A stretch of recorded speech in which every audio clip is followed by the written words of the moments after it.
Con el programa Vuelta a la Patria, México otorga más de 1,800 pesos mensuales durante 6 meses a migrantes venezolanos pues que sean deportados. Y vamos a platicar con el doctor Tonatiuh Guillén, excomisionado del Instituto Nacional de Migración. Doctor, qué gusto saludarte. ¿Cómo estás? Muy buenas tardes.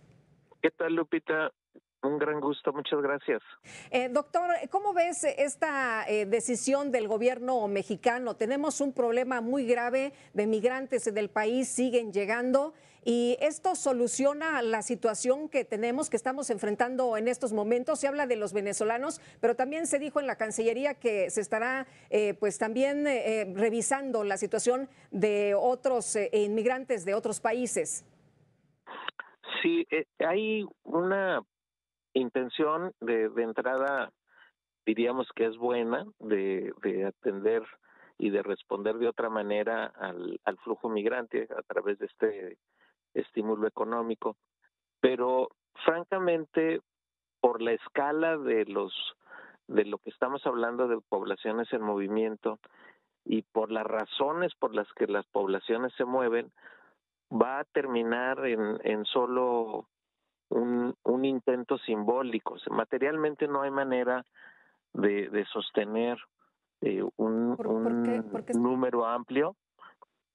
De entrada, para ponerle cantidades, el INM registró el año pasado más de 220,000 detenciones de venezolanos.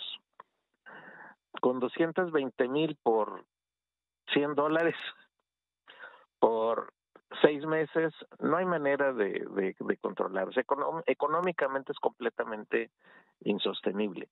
Lo cierto es que los venezolanos crecieron de manera espectacular en su flujo en los últimos 2 años y todavía de manera muy intensa en los últimos 3, 4 meses del año pasado.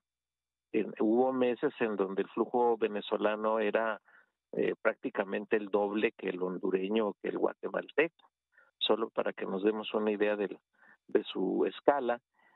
Obviamente México sigue siendo con mucho flujo mayor, pero dentro de los flujos extranjeros, el venezolano sin duda se convirtió rápidamente en el más importante.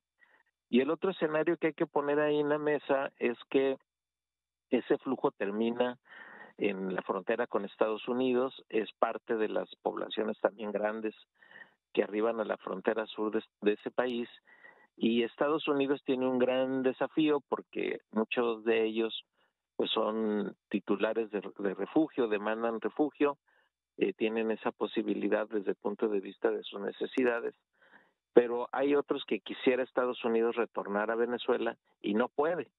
O sea, hay una tensión con el gobierno de Maduro y eso hace que los retornos pues no puedan proceder tampoco desde Estados Unidos. Entonces México está ahí en ese contexto. Tendría, si México intentara grandes números de retorno por razones de la operación de movilidad y incluso considerando este estímulo, pues francamente suena a misión imposible. Doctor, ¿crees que debe entonces pues verse la problemática desde otras aristas? ¿Tú qué piensas que se puede hacer? Porque pues muchos en realidad no se quieren regresar, lo que quisieran es encontrar trabajo aquí en México por lo pronto y luego seguirle buscando para llegar a los Estados Unidos. Sí, es un escenario extraordinariamente complejo. No por casualidad, prácticamente 7 millones de venezolanos han salido en los últimos años. La amplia mayoría está con países vecinos de Venezuela en América del Sur, pero otro flujo grande empezó a avanzar hacia el norte y México en particular como país de tránsito.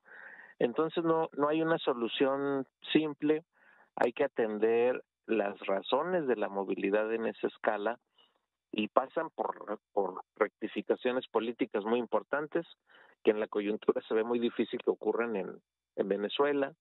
Lo mismo pasa de manera parecida y en escalas también muy importantes en Nicaragua y en Cuba, que serían los otros países con crecimientos grandes. Y el asunto primario que tendríamos que estar cubriendo es el de protección, el de estar usando lo que el marco jurídico mexicano establece en materia de asilo y de refugio. Tenemos una ley sobre refugiados muy valiosa y es la que debiéramos estar utilizando y no la ley de migración.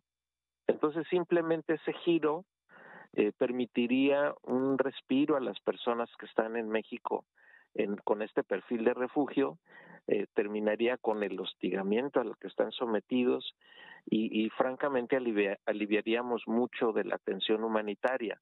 No es la solución completa, pero por lo menos no hacemos más grave el escenario en el que se encuentra. Ahora, mucha gente estaba muy molesta. ¿Cómo es posible, habiendo tantos millones de pobres en México, que se apoye a estas personas de Venezuela, dándoles además durante 6 meses $110? ¿Cómo ves, doctor? ¿Hay motivos para que se enoje la gente cuando se está tratando de apoyar también a otras personas que lo necesitan y que están en territorio nacional? No tendríamos por qué pensar la relación ni magnificar lo que está ocurriendo. Por lo pronto el gobierno del presidente ha enviado cantidades muchísimo mayores de dinero a Honduras, Guatemala y El Salvador con sus programas de jóvenes y de Sembrando Vida, y esos recursos, de los cuales no tenemos ninguna cuenta, por cierto, pero son mucho mayores que lo que se pudiera aplicar ahora. Entonces, el punto sería no ser tan negativo en el concepto, pero al mismo tiempo ser conscientes de que se trata de un escenario que tiene mucho más de simbólico que de real. O sea, en términos cuantitativos no creo que se muevan cantidades importantes, ni estamos en condiciones de hacerlo. Muy bien. Entonces no lo focalizaría la discusión por ahí. Pues doctor, como siempre, aprecio mucho que puedas platicar con nosotros. Muy buenas tardes. Muy buenas tardes y gracias nuevamente. Hasta luego.